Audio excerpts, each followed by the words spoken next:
Welcome to the InforMaven AI Update, a podcast for higher education administrators to discuss the practical use of AI and intelligent agents.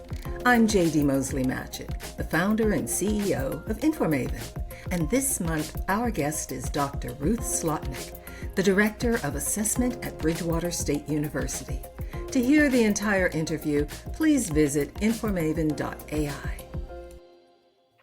How can institutions integrate AI while maintaining human oversight and credibility? Accreditation and institutional effectiveness efforts increasingly rely on data, and AI does have the potential to support that work. So, what ways would you suggest for institutions to integrate AI into assessment reporting while still maintaining human oversight and credibility?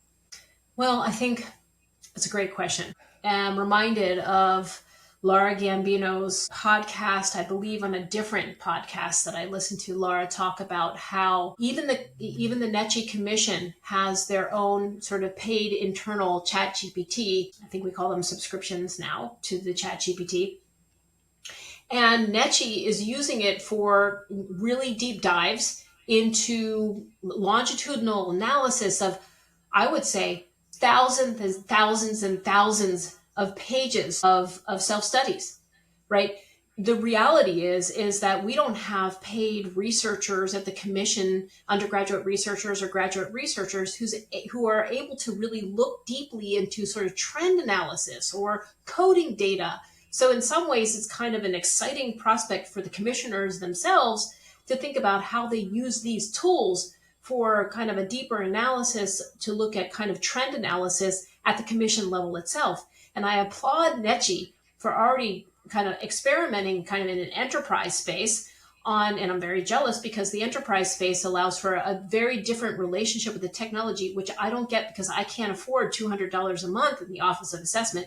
But perhaps if I worked at ASU, and our campus integrated it naturally, I'd be having a very different experience and I'd be talking to you differently. Like Lisa Bortman, who's at Arizona State University, would be an interesting person to interview because her campus is a complete adopter to the point where she might not be able to tell you much because of the intellectual property piece of how they're using it, right? But we need that in the field right now. When it relates to the accreditation pieces and components, the human is always the final judge. Jessica Parker calls it the human sandwich, right? The buns are the human and the middle could be the generative AI inputs that you're doing and outputs. But, at the top and the bottom, the human is always there for the input and the output.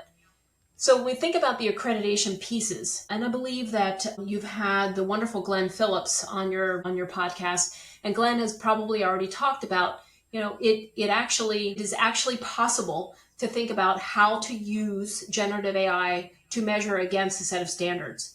And I don't see that as a barrier. And I think Chia just recently put out a statement that, it's not, their guidelines. There's no policy directives that I don't think is coming down from any of the institutional commissions themselves or even Chia, just guidelines.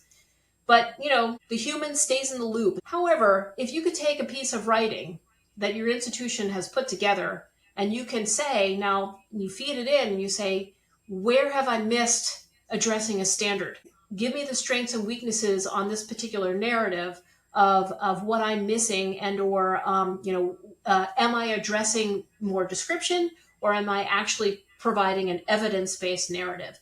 And it's pretty good at giving reflection and feedback. And you can even further now with deep research, for example, in ChatGPT, you can ask it to do comparative analysis. So I think that we can work the tools to our advantage, but still at the end of the day, it doesn't know our institutional data. It doesn't know evidence-based stories. It doesn't have the actual day-to-day interaction from the dean level to the department level to the way that the Office of Assessment may collect or aggregate or tell stories. So it's not going to replace the assessment professional and or even a writing team's work. However, it can serve as a really powerful copy editor. Copy editors are expensive. It could do a first pass copy edit. You can tell the machine, that's all that it is. You can tell the machine to go through not change a single word, but go through every single page and look for where every page needs copy edits. You can restrict what you tell it to do for preparing the narrative. Now, writing the entire narrative without actually having humans in the loop I think is nearly impossible. Although it'd be kind of a fun project to see where it goes. And my guess is that it will start hallucinating all sorts of data. It will make up data. It wants to please you. The machine wants to please you. It will make up some data and it will stick the data in there and probably create some pretty graphics that will have nothing to do with your institution.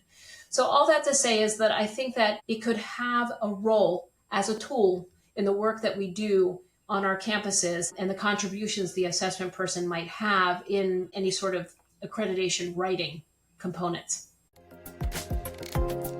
Please visit InforMaven.ai to hear the entire interview.